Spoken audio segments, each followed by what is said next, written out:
you didn't come here to hear Jesus speak to you, you might as well go home.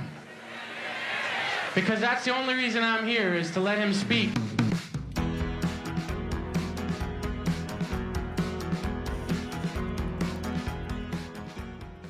Hi guys, I'm Sofia and welcome to The Righteous and Redeemed. Today, I would like to share with you guys my not-so-secret Operation Bathroom Bible verses. For the mission, I make little cards and put Bible verses on them and then go around my school and place them in the bathrooms. So, in this video, you'll see how I decorate some of these cards.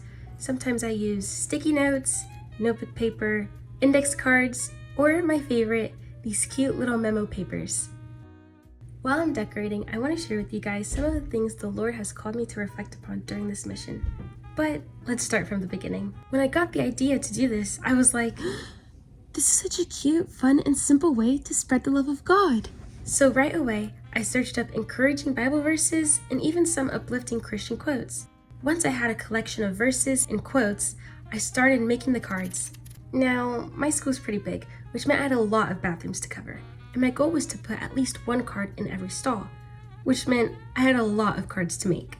But after some time, I had finished making them, and all that was left was putting them in the bathrooms the next day at school. Side note, here's a little bit about myself. I'm a senior in high school, but I'm also in the dual enrollment program, meaning I take some classes at my school, while the rest I take at home online for college. I appreciate this setup because I don't really like my school's environment, so I'd go to school for my 2 classes, which are relatively small, meaning I don't get that much interaction while I'm there. And then right after, I'd go home and do the rest of my classes online. But on the days I went to go pass out these notes, I was actually faced with my school's general population. Brutal, I know. These people who are mean, inappropriate, gossip, or they vape in the same bathrooms I was going to be putting these Bible verses in. So I was faced with these people who, quite frankly, I found annoying. I was walking through the halls and into the bathrooms upset, but then I had to think, why am I really doing this? And as I reflected on that question, I remembered how good it made me feel to be doing something good. And I feel like if we're not careful, we could do good things, not for Christ, but for ourselves.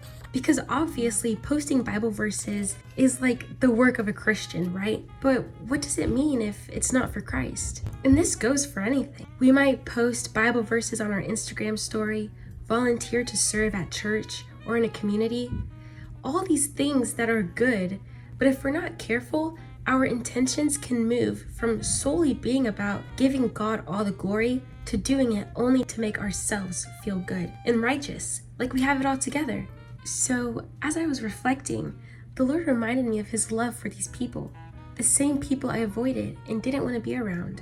And I was like, ugh, you're right.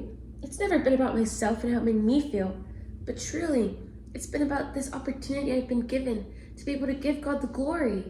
Shortly after this, my youth pastor gave a message about John 4:35, which says, "Don't you have that saying, 'It's still 4 months until harvest'? Well, I tell you, open your eyes and look at the fields. They are ripe for harvest." So I was like, what a confirmation moment. The Lord was literally letting me know that He was trying to use me to reach the harvest. And the same message is for you. The fields are ready for us. There is a harvest, and honestly, it may not always look like what you think it will. It's not always going to be your family who you know and your heart breaks for. It's not always going to be your close friend who's living in darkness, but sometimes it will look like the stranger who you'd rather stay away from, or someone you consider your enemy. So let's commit to living our lives with open eyes and our hands ready to reap the harvest. Don't be shy, just subscribe. Feel free to leave your questions, comments, and concerns in the comment section below. And don't forget to leave a like as well. Stay tuned for more from The Righteous and Redeemed.